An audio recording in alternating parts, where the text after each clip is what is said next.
In this next section, we're going to talk about the exponential growth of interest versus the S-curve growth of the real economy. Every holy book of the ancient world condemned the charging of interest. Why? Well, according to Professor Margaret Kennedy of Hanover University, quote, "Cancer follows an exponential growth pattern, and using this analogy, interest may be seen as a cancer on our social and economic system." What Dr. Kennedy is talking about, you can see in this graph. You often hear about the hockey stick effect, that when they're talking about exponential growth. Over the long term, all interest is a doubling effect. Interest starts out slow, but once it turns upward, exponential growth is a doubling effect. But the real economy never grows exponentially. The real economy grows in an S-curve. A human being grows in an S-curve. I mean, when you're a baby, you start out growing very fast, learning a lot, but eventually you reach your optimum size and then you level out, you flatten out. That's how the real world grows. That's how the real economy works. If you started a farm or you started a ranch and you were growing corn or you were herding cattle, it would follow an S-curve pattern. It would not follow the hockey stick effect of exponential growth. You can see why the rich always get richer and the poor always get poorer, because nothing in the real world grows exponentially. If something does grow exponentially in the real world, it's something that's sick, like cancer. Dr. Michael Hudson has pointed out that back in ancient Sumer, back at the end of the 19th century, there were these old Sumerian tablets that were discovered that on these Sumerian tablets there was illustration after illustration of the hockey stick effect of compound interest versus the S-curve of the real economy. And as Dr. Hudson pointed out, that anthropologists and archaeologists initially thought that what they were looking at was real records of the real economy back in ancient Sumer. But they realized when they had so many of these, what they were really looking at was that these were students' tablets where they were being taught in class the difference between the exponential growth of interest versus the S-curve growth of the real economy. What this means is that back in ancient Sumer, in Neolithic times, in the Stone Age, we were teaching more sophisticated financial planning than what they teach today at Harvard and Yale. It's a scam, it's a crime. Professor Kennedy has pointed out the cancerous growth of compound interest, which will destroy every economy in the long run. Quoting Professor Kennedy, "1 penny invested at 5% in year zero would be worth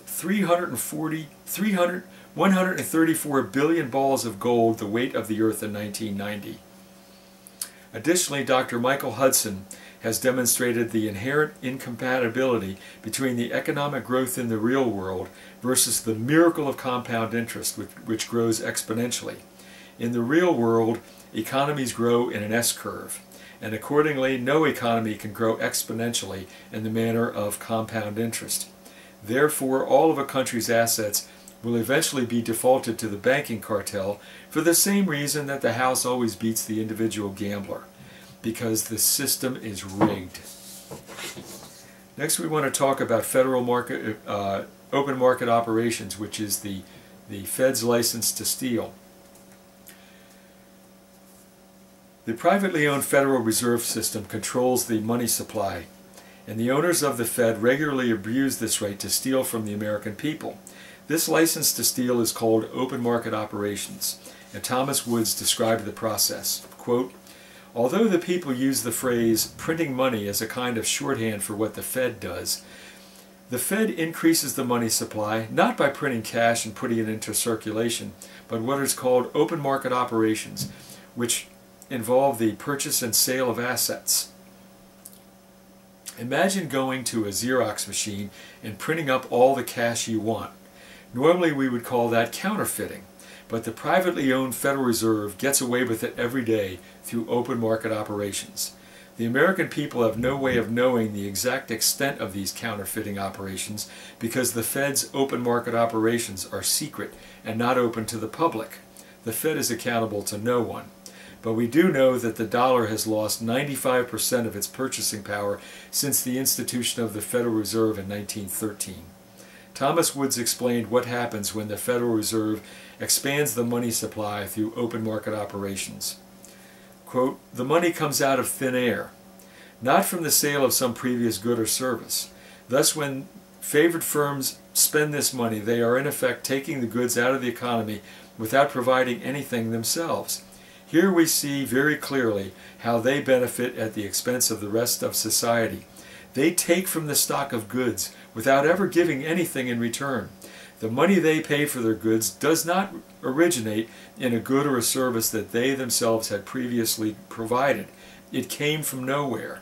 The analogous case under a system of barter would be one in which, instead of trading my bread for your orange juice, I just take your orange juice." Going back to the analogy we made before, where what money should be, it's like you take your coat off and you give it to the coat check girl, and the coat check girl gives you a receipt back for your coat. Imagine if the coat check girl, who's like the bank, decides that she wants to make some money by printing up extra receipts for your coat. She might have 100 coats in there. She figured, well, not everyone's going to come and ask for their coats at the same time.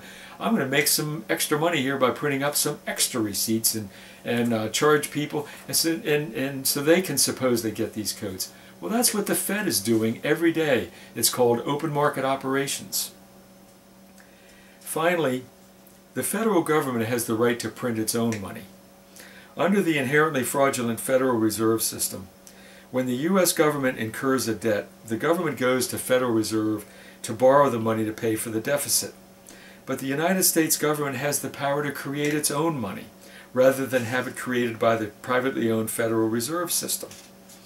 Today, the American people are paying something like $400 billion a year in interest on the national debt to the Federal Reserve, when the federal government, under our Constitution, had the right to create its own money. It didn't have to go to the Federal Reserve, the privately owned Federal Reserve, and borrow $400 billion, or borrow the money and pay interest of $400 billion in order to fund its operations.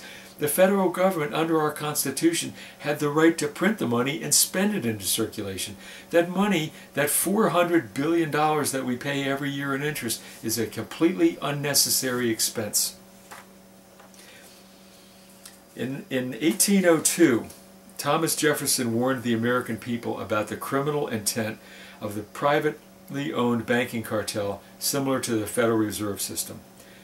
Jefferson said, "I believe that the banking institutions are more dangerous to our liberties than standing armies.